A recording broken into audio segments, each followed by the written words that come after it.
call the meeting to order at 7:08. First item on the agenda is approval of the meeting minutes from November. So moved. Okay. Can I get a second? Dave. Yep. Thank you. Yep. All right. Any further discussion on them? Any comments? General looked good. Hey, Cindy. There was actually a couple of things that Dave brought up that he wanted to change. Okay. One of them is on the golf course report. It's more aesthetics than it is anything else. But it would be better served if that was in the report. You guys get me? Yes.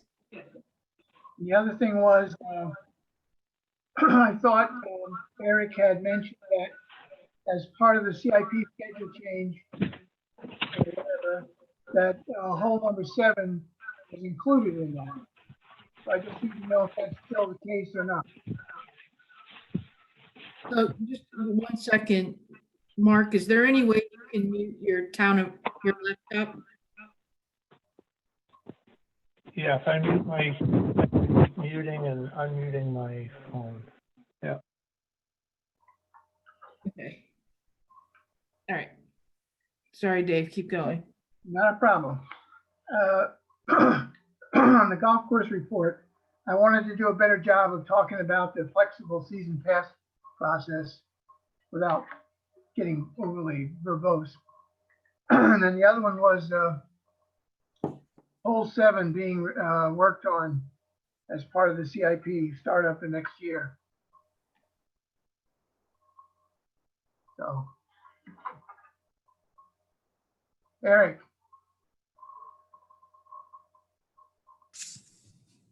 What is the question, Dave, about hole 7? I thought when you, when we were talking last week, 3, 4, 5, 6, and 7, I thought were the holes that we were going to do on the other side of the tracks. The first phase, I don't have the CIP in front of me, like we had discussed last month. I think the first phase was for holes 2 green, 3, maybe full part of 4, part of 6, like across the tracks and on the other side of the old farm road. Everything in that quadrant of the course might have been the first phase. I'm not 100% sure. I think 7 was in the second phase. Okay. I don't know that me moving it out of there would give many people a warm fuzzy about what was going on, but anyhow, those are the 2 things I wanted to address. I hope everybody understood them. I'm sure for the minutes purposes, you could just put phase 1 as shown in the CIP budget. Okay. Yep. And then Todd, really relative to the flexible season process plan, it's just some, let's put it this way, some fat fingering on my part, maybe got it out of whack. Not a biggie. I don't think it's a biggie. It's saying the same thing. It's just a little bit more specific about what they mean, what that process is.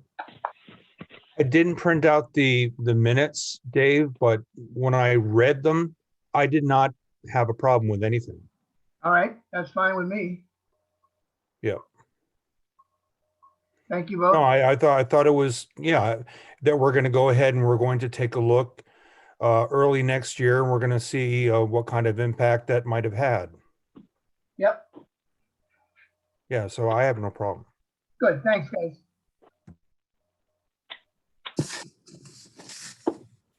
Okay.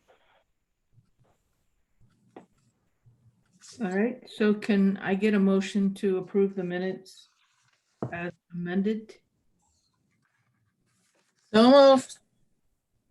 Second. All those in favor? Aye. Aye. Opposed? Minutes accepted. Next agenda item is citizens petitions and comments.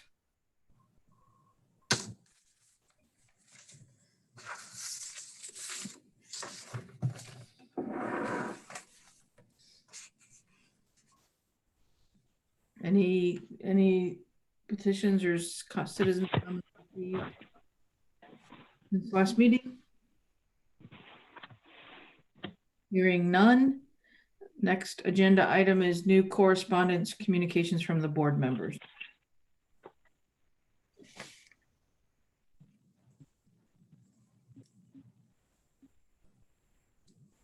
Anybody have any correspondence, any discussion?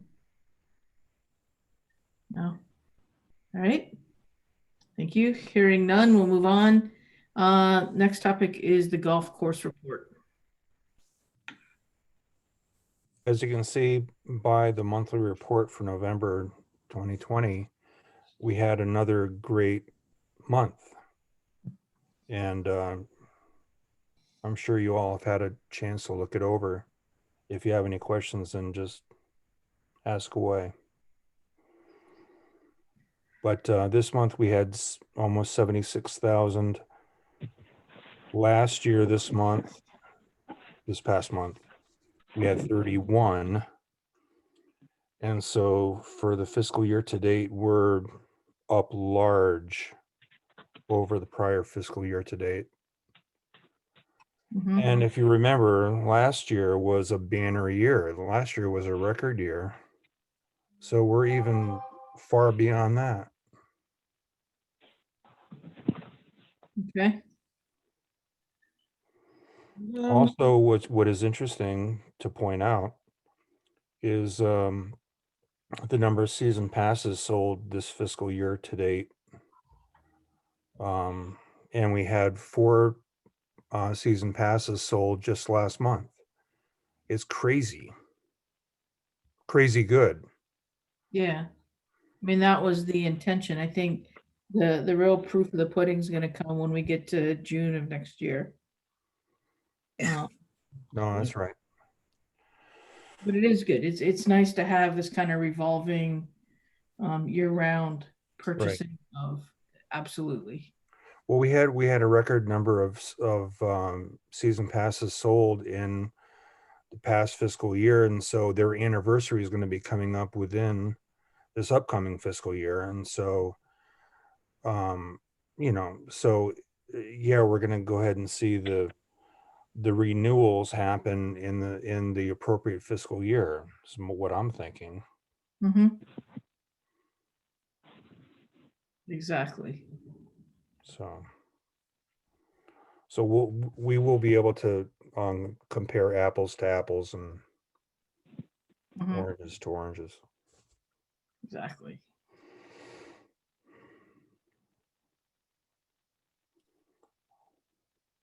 And we're still filling up on the weekends. We're still filling up the shotguns. It's just crazy. Yeah. Crazy good. No, it is. It's really good. I hope we're not discounting too soon. To be able to get as much revenue as possible. Well, we were charging full rates right up until when the published rates kick in for a discounted winter rate, which is December 1. So, I mean, we've been charging regular rates and nobody's batting an eye. Exactly. And they shouldn't be. That course is in brilliant condition. No, it certainly is. Certainly is.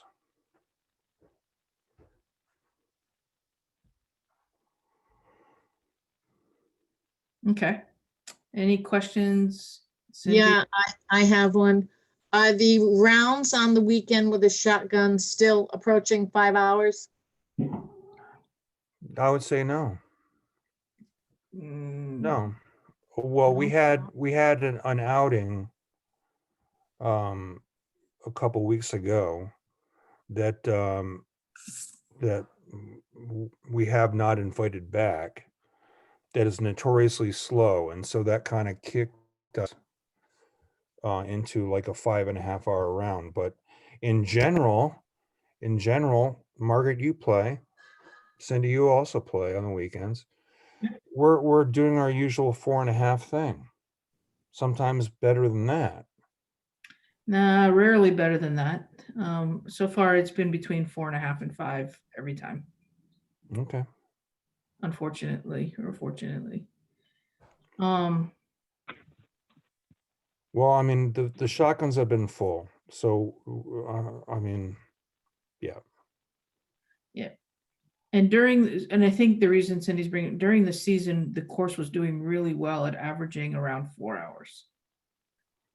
All right, but No, a no. tea time day is a lot different than a shotgun day.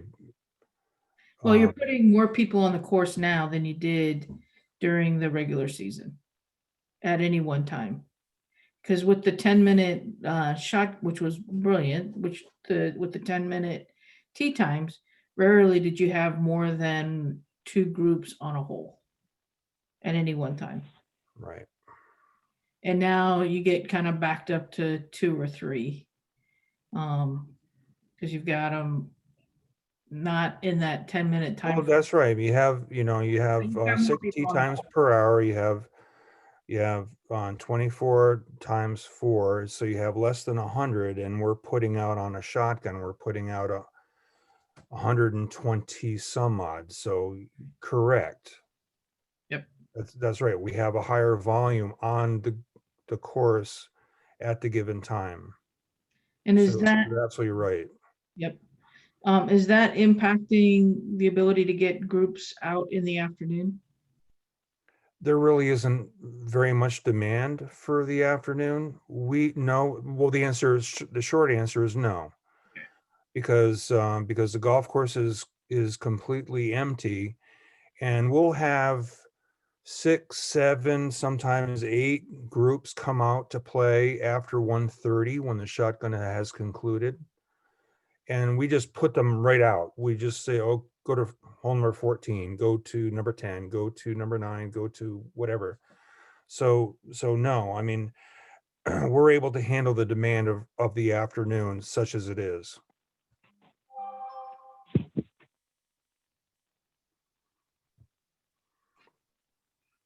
Okay. I think we just kind of pay attention to time. I think, honestly, it's not much fun if it's going to consistently be 4.5 to 5 hours every weekend. When we're so used to 4 hours, but we'll just kind of keep track, personal anecdotal information, Right. and see what we get. Yep, exactly. Margaret, one of the other contributing factors could be the fact that we don't have as many rangers now. So they're not out on the course pushing people along. Well, on the weekends, we still do have normal coverage. Yeah. So, Oh, okay. for example, the All right. last time I was out there, part of the issue was that we were starting on 15. There were 2 groups starting on 16, and the 16A group showed up at 5 after 9. So then that just put us and everybody behind us behind a Right. little. So just little things like that also contributing to some of the play. But I think the courses got more players on it than we had during the summer, and probably the biggest contributor. It's not the best way that we can do it, with the COVID protocol, Yep. because we don't want to have a lot of people hanging around the clubhouse. So we check them in and we send them out, Oh yeah, no, that and we part. ask them to go ahead and start at 9 o'clock. Mhm. And that's not the best way to control the shotgun start, because some people are knuckleheads and they start whenever they want. Yes. So No, I'd say in general it's fine if we can just kind of pay attention to the timing of the rounds. certainly. Yeah, and the course, like I said, the course is in very good condition, and I'm really playing nice and hard now that it's starting to freeze from this point forward. Yes. Okay. No, but great numbers. Thank you very much.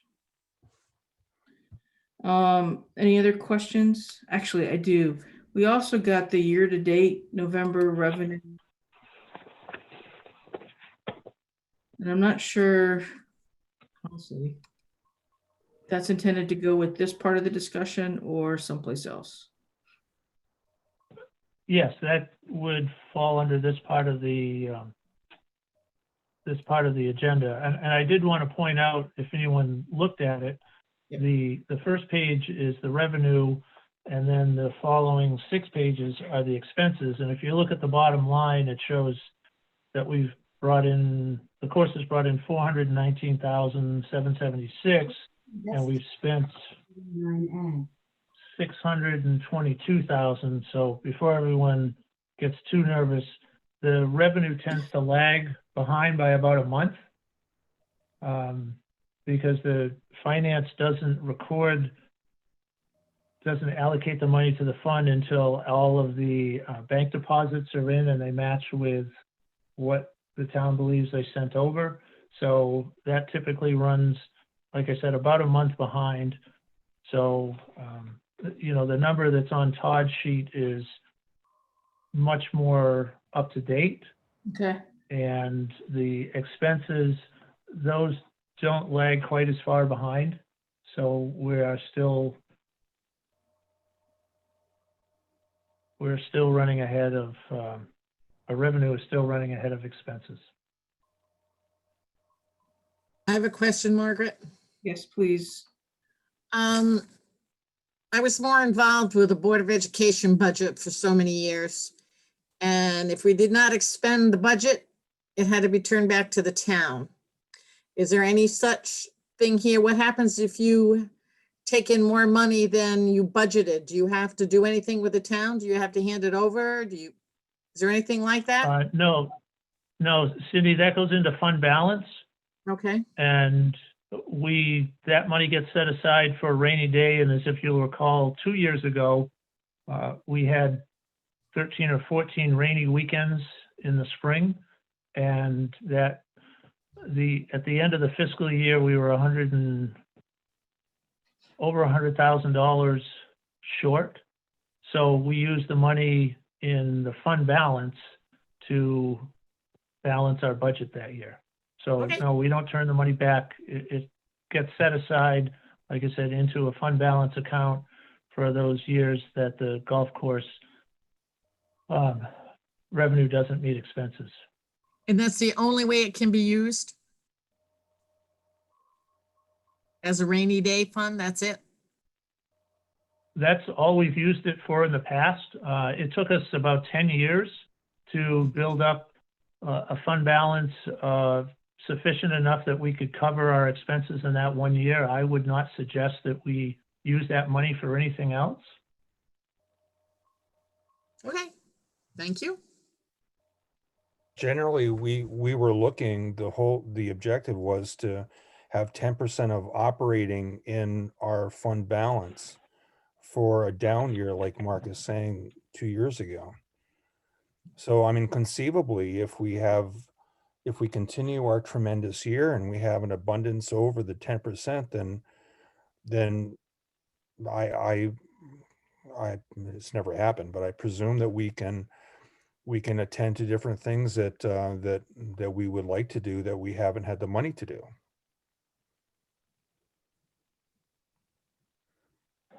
Right, Mark? Well, I think that's going to require some further discussion. I don't want to make any kind of promises at this point because things can go south pretty quickly. Sure. It certainly would be a nice luxury to have. Yeah, it just takes one bad spring again. But good questions. And thank you for that. Any other questions on the course reports? Okay, hearing none. Sorry. Next, marketing report. The golf course is pushing gift certificates for golfers for Shennecossett. Tomorrow, we will be sending out the notice to the 4,900 golfers that we have in our database. And following that, it will be up on the Shennecossett Facebook page and also the Shenny website. Okay. So hopefully tomorrow, or I'm sorry, hopefully at the next meeting, we'll be able to report on how many gift certificates we may have sold for Shennecossett. And that's kind of the big push right now. Okay. That would be good. May I ask a question? Yes, please. Thank you. Mr. Barry, how is the new website working out as far as the golf course? Are all the links properly functioning and your customers are still able to find everything they need? Yes, so our department spent the better part of a week, 2 different staff going through and making sure that all the links work. Now, that doesn't mean that one might have slipped through, but they spent a considerable amount of time going through and making sure that all the links worked. And I have not received any reports that things weren't working, that, people couldn't log on to sign up for a tee time. I don't know if Todd or has had any phone calls come into the pro shop, but I'm certainly not aware of anything that hasn't been working as it's supposed to. Well, I can say that that if a customer or a member is having difficulty making a booking, then they let us know right at the window.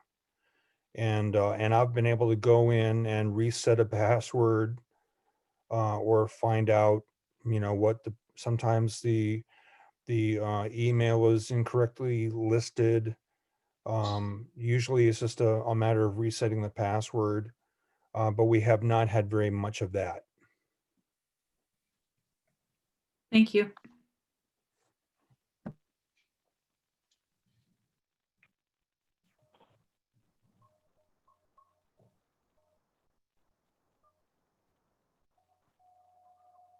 Is there, just curious, is there a link to the scorecard or slopes and ratings available on the website?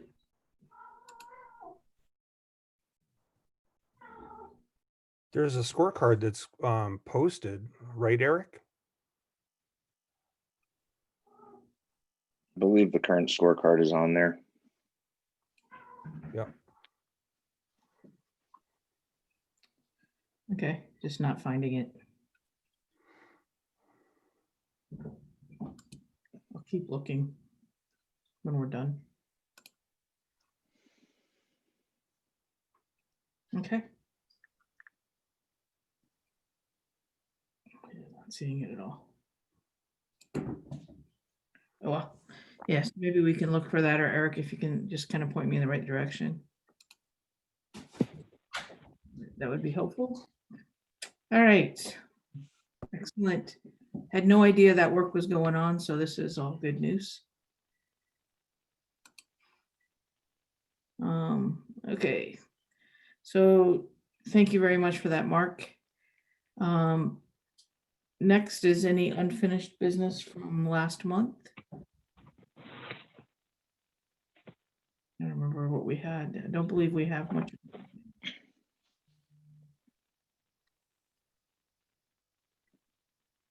All right, we'll move on to new business.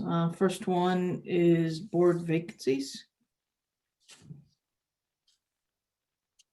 Yeah, I just wanted to remind the board that there are 2 vacancies, one resident and one non-resident. So I would ask that if anybody on the board knows of somebody that you think would make a positive contribution to the Golf Advisory Board, to make them aware of the open positions and let them know, I guess, if they have any questions, they could certainly ask a board member, or they could contact either Eric, Todd, or myself. And I think the non-resident position has been open for a couple of years now. I think that's right. Whenever Gary left, or not Gary, the gentleman who moved to Mexico.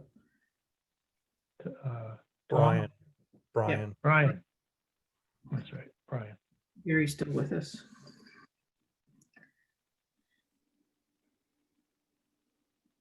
That's been a while. All right, we will put a call out for that. Is there any opportunity to advertise that on the town site? Open board position? Yeah, I can check to see if it is posted up on the, because the town, there is a section to the webpage where people can go to look to see for vacancies on different boards and commissions. So I will check to make sure that that information about the Golf Advisory Board is current. Okay. Excellent. All right. Mark, excuse me, Mark, Yes, did you get my message today that I was interested in continuing on as the ladies group representative? I did, yes. Okay, thank you. I don't see the Golf Advisory Board vacancies on the Boards and Commissions vacancy page. Parks and Rec is listed, the 1-member vacancy there, but I don't see Golf Advisory Board. Okay. Thank you, Madam Mayor. I will get on making sure that that's information is up. Thank you, sir.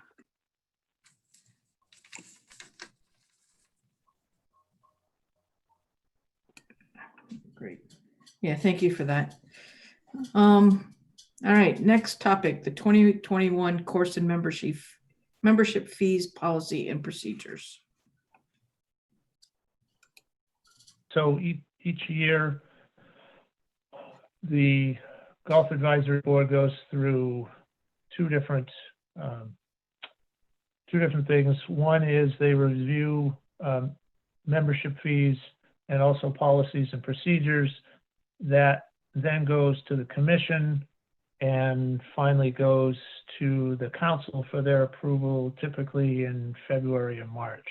So usually the discussions start in December and then wrap up in February.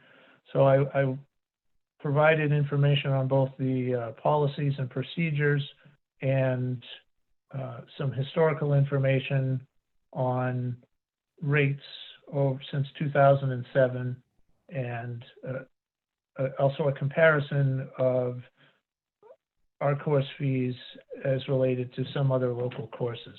So I don't know which you choose to do first. Talk about go through the rules and regulations, or talk about initiate a conversation about fees. I think maybe we'll start with the rules and regulations. And then Okay. There's a couple of questions that I noticed that probably cross both. Okay. So the document that I provided, additions were in red, crossouts are pretty self-explanatory. And so I don't know if anybody had any questions on some of the additions or some of the crossouts, deletions.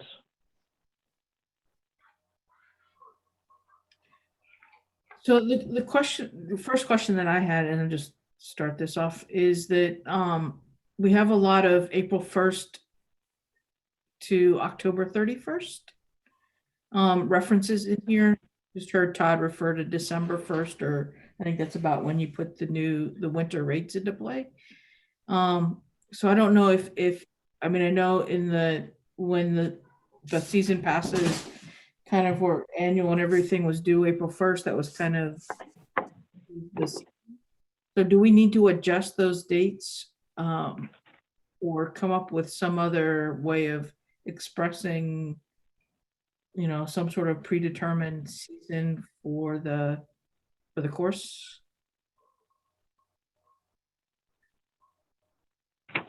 Well, Margaret, the- do you have the Pro Shop bugged? Because Eric, Todd, and I had the same discussion last, on Wednesday. Okay, yeah. I'm The Not- definition, the reason why that's in there is because this board some time ago decided for the purpose of issuing credits for medical reasons, Mhm. chose to define specifically what the season was to determine what the credit would be, credit and proration, with the idea that if a person is injured, say in December and can't play until March, those 4 months should not weigh as much as April to August or what have you. And so that's the reason why that definition was in there, and was only a vehicle just to figure out what a credit amount might look like.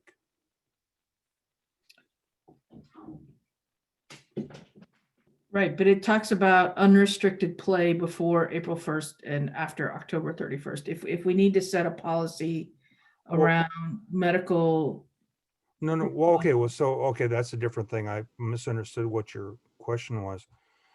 Yeah, well, that's been a feature for more than 20 years, right, that the limited members, when we're not in high season, can have unrestricted play.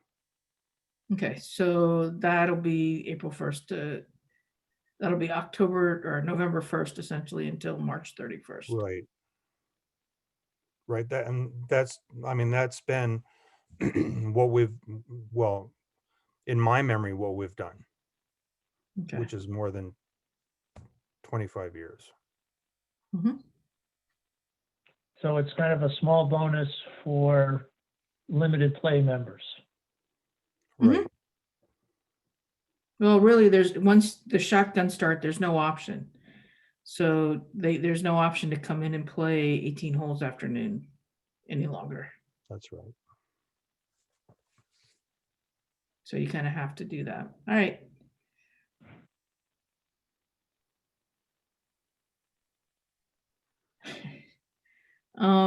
Other questions, Dave, Cindy, Gary, Mayor Granatowski.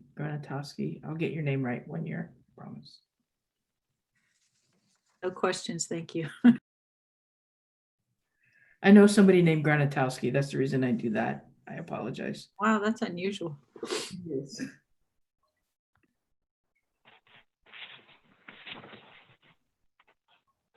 Cindy? No, I'm fine. I read through it. I really didn't come up with anything.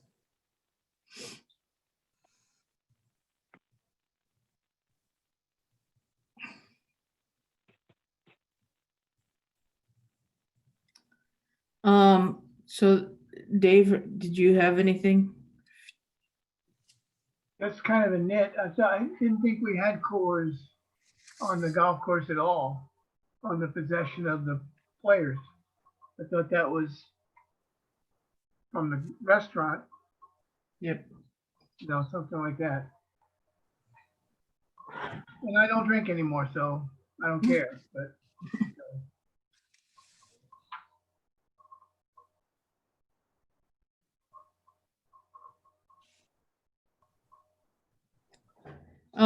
My only other comment is the use of shoes, the proper shoes. I think should be next to proper dress. So you're covering all the dress in one place. Just a suggestion.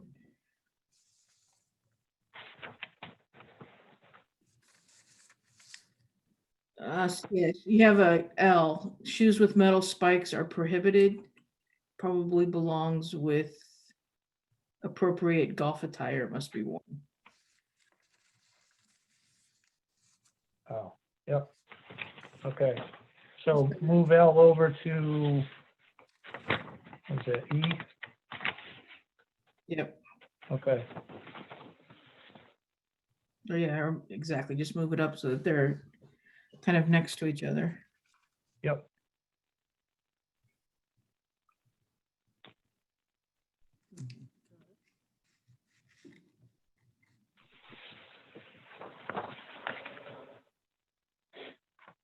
I'll reserve my final comment till we discuss rates.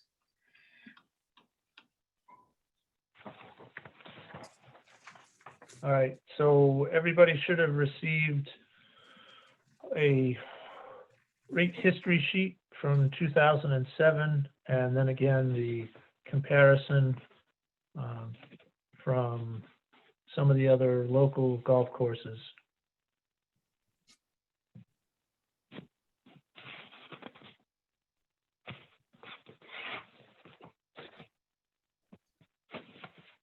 Yep, I have that. Okay.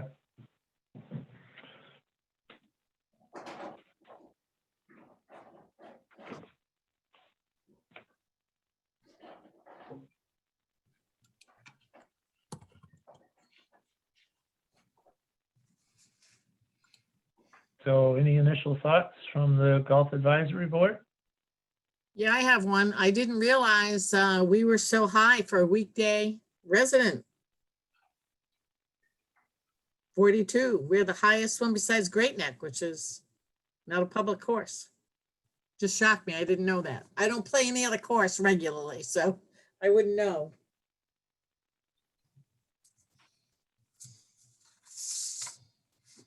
All right. Yeah, so the interesting thing on the, coming back to the rate change in the history is that we are down 10% from 2017, right? Yeah. That's where we're operating. Though the daily fees have gone up in that time frame. Probably about 6%.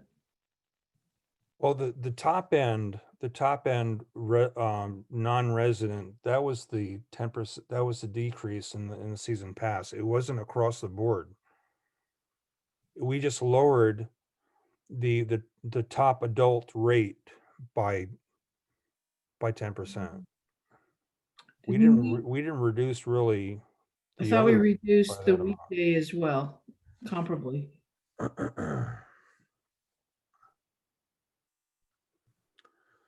Well, I'm looking at a comparison between 2019 and 2020. No, we don't have that sheet. Okay. Oh, you didn't get So I those? can tell you that the other rates beyond the adult rate, the adult resident and non-resident were unchanged. Okay. Yeah, we just have the rate history, which gives, I understand. and then we've got the 2020 golf rate comparison. I have the 2019 sheet in front of me as well. I'll share it with you when I see you next. Okay. So we just reduced that upper end because in a way the season pass rates are kind of linked to our daily rates because people do the math to figure out if it's makes sense for them to buy a season pass. And normally the figure is around 33 plays.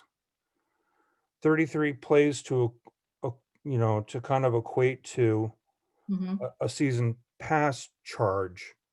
And so if they play more than 33 times, then they're going to be making their per golf outing cost lower and lower as they go. So if you raise your daily fees, you can argue that there can be room for a reasonable increase in season passes. Mhm. So we did raise our rates 4%, our daily fees. And it didn't hurt you to do that. It did not in the day of COVID. Yeah. So I mean, in general, we've been doing very, very well. In general, my opinion, Mhm. I wouldn't suggest an increase, although I would be open to a modest increase in the season passes if that's the way the board wanted to go. My opinion. Okay. So we're missing off of here the associates, the 2 associate rates. At least I'm not seeing it in my version of it.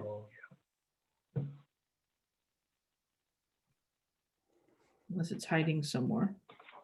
On the Shennecossett 2020 rates? On the rate No, comparison, I think Oh, the comparison. no, right. I mean, that's a feature of Shennecossett. It really, I don't know that there is anything that is comparable with our competition. so the only one I found was, I did, 'cause I went and looked, was Great Neck. Great Neck has an associate membership, same age range-ish. It's 2,000 versus the 3,600. And the other thing that comes along with that is basically restricted play. So they're into the weekday category at Great Neck, the associates. So Right. that, I did notice that. I don't think the others have an equivalent. I think you're right. Okay. Margaret, how much did you say that was at Great Neck for an At Great associate? Neck, it's $2,000 for the associates. As a limited member. As a limited member, it's exactly. So, and it's people 22 to 35. Oh, okay. And their junior is $600 at 14 to 21 years old.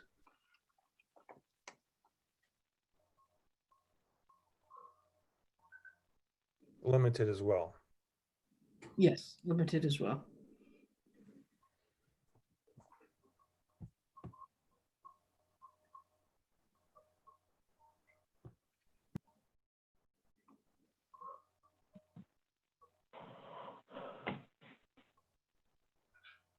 Well, one of the tricky parts in as we set up fees is, everyone, all the local, or not all, but some of the local courses are looking to see what everybody else is doing Right. before so it's kind of like a game of chicken, you how long do you wait before, you make the commitment to set a price?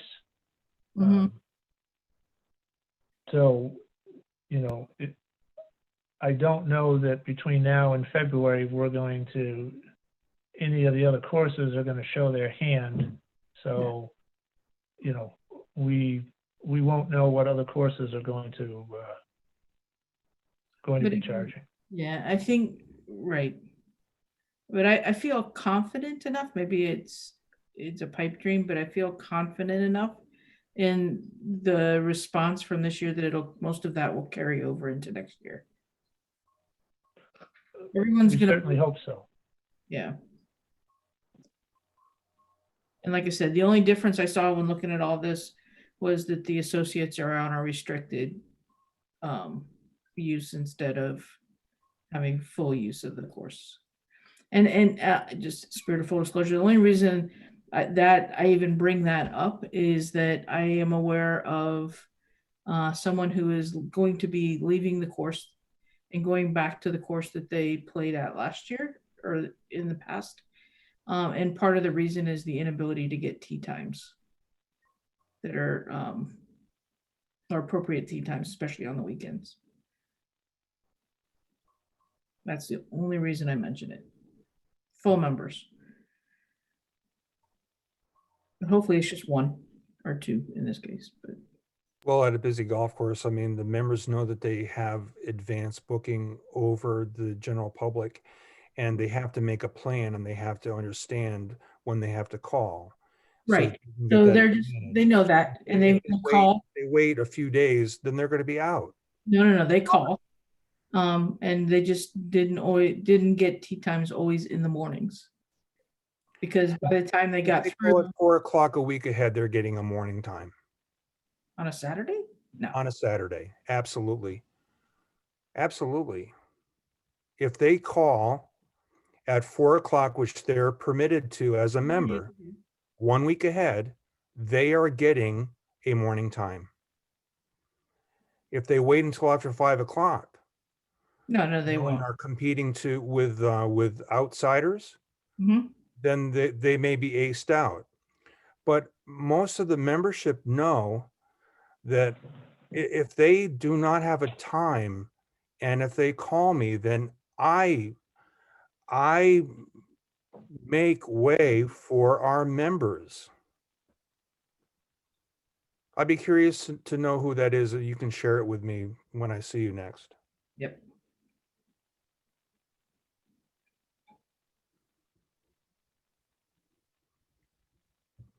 And again, just some feedback.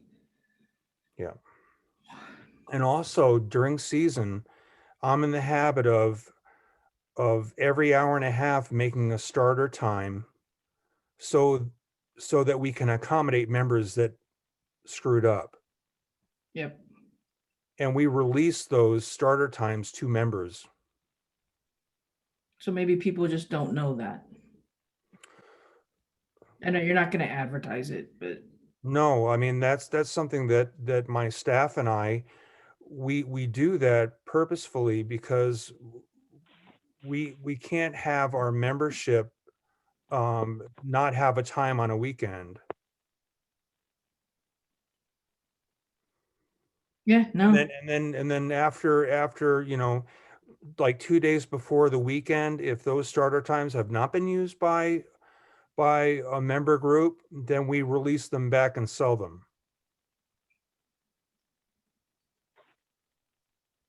Okay. Good to know.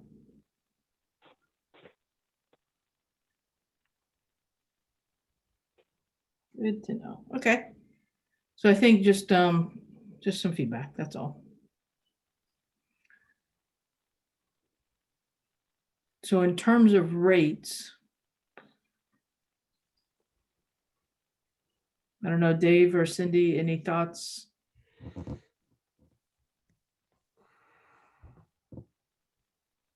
I would not be in favor of an increase.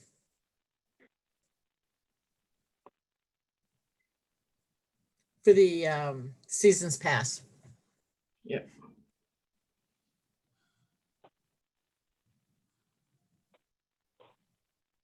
Todd, what's the rate for like a kid, a youngster?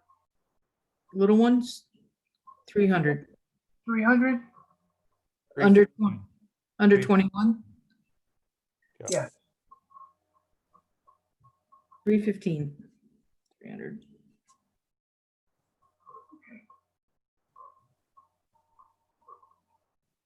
And then just a youth that comes up to play after 12 o'clock pays $20. That's a good deal. It is a good deal.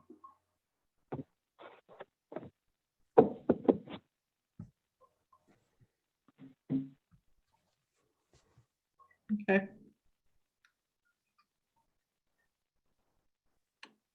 So I think I agree with Cindy that I think this would be a year to leave everything flat. We're still not done with COVID yet. Unfortunately. I think we have a bit to go.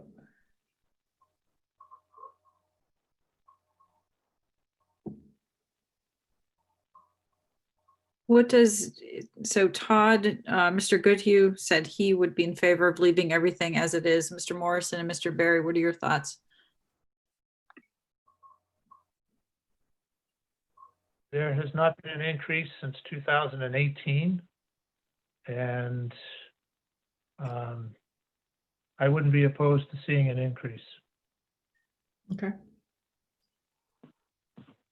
As far as season passes go, I'm on the same page with Mark on that one. I don't think our daily fees should go up as we're higher than our competition.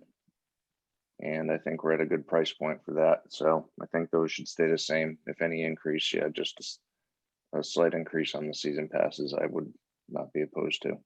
Right, and I made the comment that in general, I would be in favor of no increase, but I could be open to a slight increase in season passes.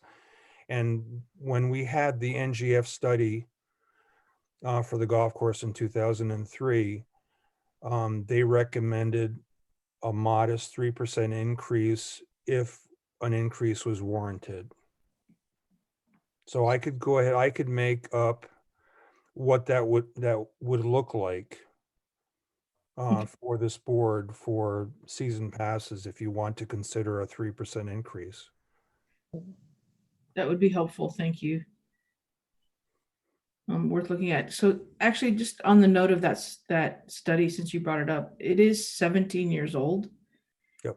You've been through 2 financial crises in the middle in the meantime, and some other things. So at what point do we consider a repeat or a refresh? Potentially? Well, certainly that can be considered, I'm sure, but that's an expensive study. Yeah, I'm sure.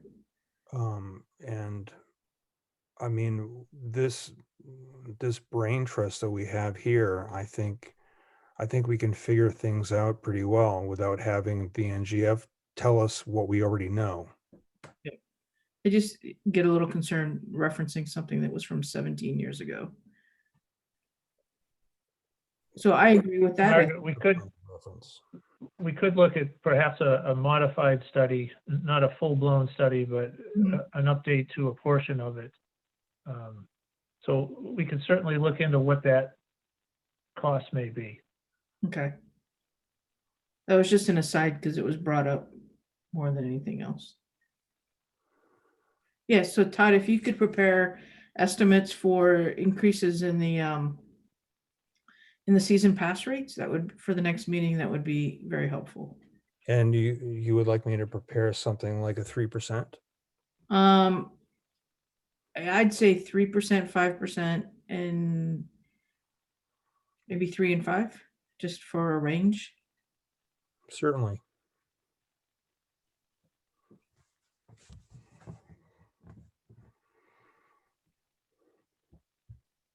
Is that the range when Mr. Barry and Mr. Morrison were speaking of modest increases? Is that the percent you were thinking, or is 3 too much of an increase? I just wanted to hear, from the pros. Yeah. No, I think 3% would be, that would be the minimal increase, I would think. I agree. I think if you get much beyond 3%, then it becomes perceived as usury, in my opinion. 3% is not anything that a member would raise an eyebrow necessarily. We're talking about $30 on 1,000. But if you get 5% and then more than that, then that's significant. Sorry, I meant the other way. I mean, did you guys think 3 was too high? Is where I was trying to go, and I didn't make myself clear. I apologize. I think 3% is my opinion. 3% is a increase that members would say, well, we didn't, we haven't had a raise since 2018. 3%, that's not much. 5%, then they're going to go ahead and raise an eyebrow and say, whoa. Why didn't you go ahead and go 3% in 2019 and 3%, 3% this year? Why just go ahead and say no increase for 2 years or 3 years and then go ahead and hit us with 5%? Well, because it's a market rate, right? So we're playing the market here.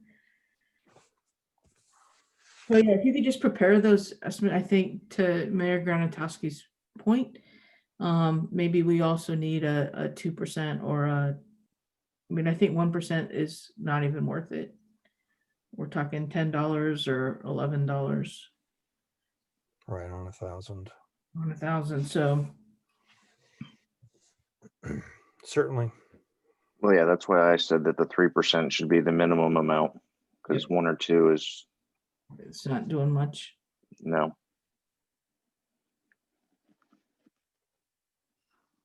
And it Okay. could be, it's variable too. I mean, we may choose to do 3% for 1 or 2 of the rates and 5% for or more for other rates too. So we certainly have that flexibility. Thank you for your responses. Margaret, would that be dependent on how many, plays you get or something like that if you go up? So you want to go to a 3% increase? Mm-hmm. Right. I could do one more round. What, not technical data, but some type of empirical data that says, I did this because, not just because I like the number 3. It's because we had I'll use the word glut of players maybe, or a real, like Todd likes to say, a really good year, and they are having a really good year. That to me is more of a definition of what makes you go to that 3%.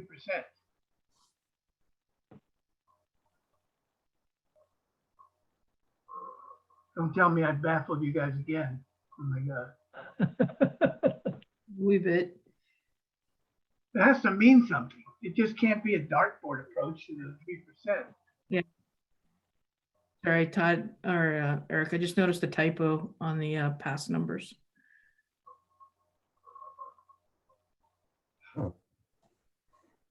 Just maybe take a look at those.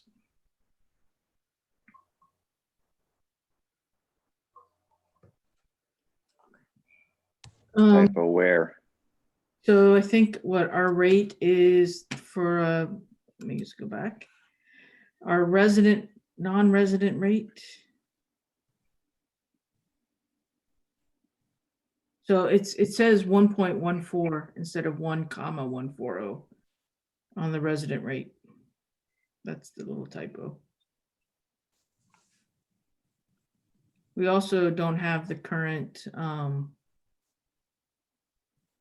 resident rate on your rate comparison sheet.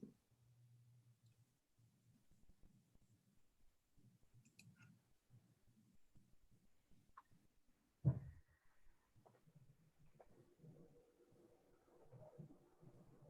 don't remember it being that low. 1,140 for a resident for a senior pass.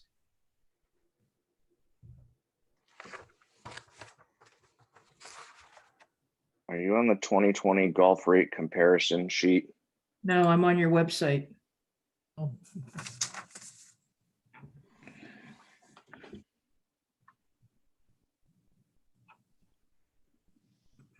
Because that rate isn't on the rate comparison sheet. You don't have the adult resident on that sheet. Well, other golf courses don't recognize resident. But that's okay. I mean, even if it's just So, so the valid comparison is a non-resident compared to the other courses' regular rack rate for adult. I understand. Okay. Even if there was no comparison, still useful to have all the rates. But I get what you're trying to. But you wouldn't compare it to anything because they Right. don't have anything comparable. Exactly. And that's always been just a kind of a political thing that we've given what is in essence a 10% discount to a resident. Yeah, no, that's fine. That's fine. I'm just pointing out that the resident rate on the website is less than the non-resident. Yeah, I see where you're seeing that typo now. Yep. Okay, It's actually supposed to be 1440. that's what I thought. Thought I paid more than that.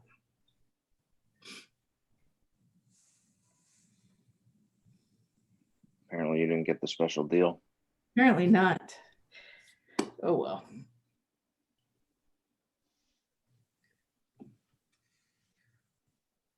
I'm sure it's an easy fix. Okay. So thank you very much for this. Any other questions or thoughts?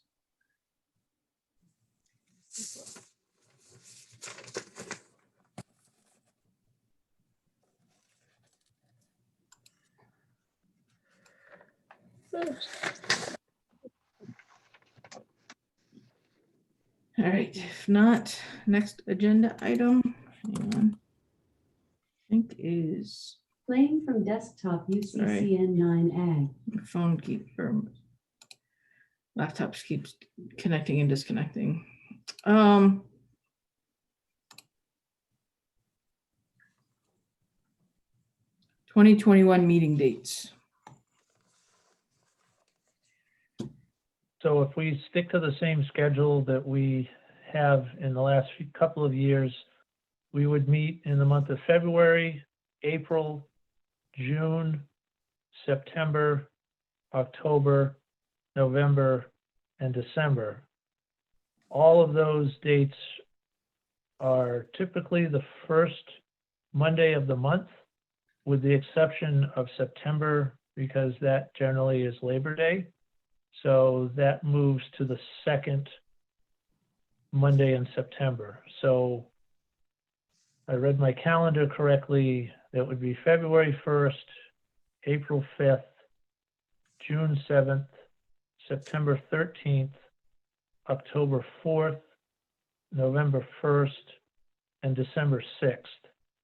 Now, I do want to throw out one other date.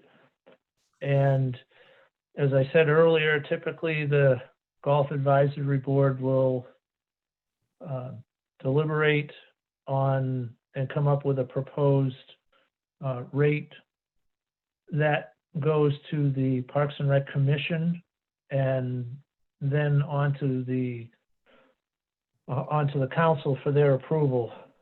Now, in the last couple of years, what the Golf Advisory Board has proposed and what came out of the Parks and Rec Commission were two different numbers. And I think I brought this up, I suggested this last year to Margaret, and I think she thought it was a good idea, is that perhaps we could have a joint meeting with the Parks and Rec Commission at their February meeting. It would be a Zoom meeting. We would make sure that this was first item on the agenda. Because it's Zoom, it shouldn't take up too much of your time. You don't have to travel. And that meeting would be, this would count as a regular meeting for the Golf Advisory Board. And that meeting would be on the 10th of February. So if everybody's okay with that, I would add, there would be a meeting February 1st and then a meeting on the 10th with the commission just to discuss the rates.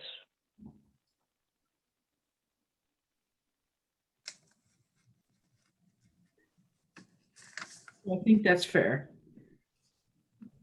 It saves the Okay. back.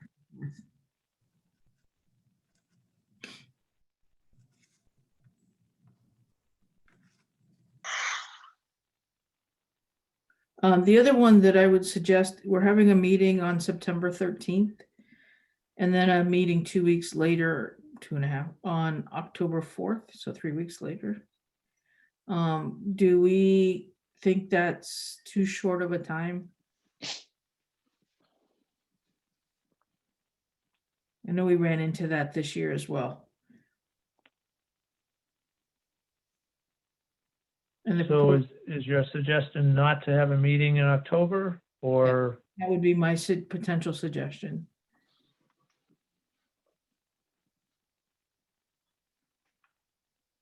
Okay, Since we're yeah, into it doesn't, the middle of September.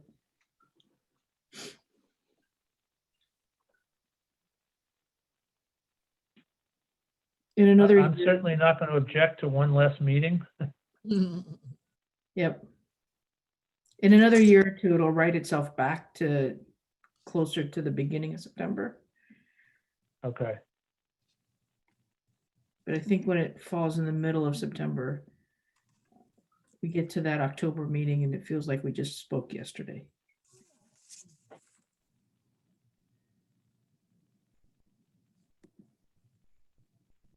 So can I make a proposal that we, in 2021, eliminate the October meeting?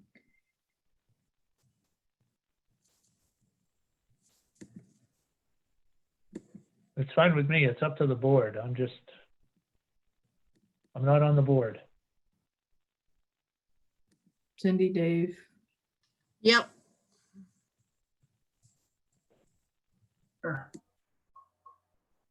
Okay. Do we have to formally do that, or is it okay to? Well, yeah, it probably wouldn't hurt to make a motion to accept those dates for the meeting schedule for 2021. Yep, so I'd like to make a motion to accept the amended proposed dates for our meetings in 2021 to add February 10th and remove October 4th. I'll second that. Any other discussion? If not, okay. All those in favor? Aye. Aye. Opposed? Motion carries. Okay, Mark. All right, thank you. Okay. Any other questions, thoughts before we adjourn? If not, can we get a motion to adjourn? Motion to adjourn. Moved. All those in favor? Aye. All right, meeting adjourned. Thank you very Thank much. you all. Have a good night. Thank you. Have good holidays, everybody. Be well. You You too. too. Happy holidays. Too. Thank you. Bye-bye. Good night. Night. Night.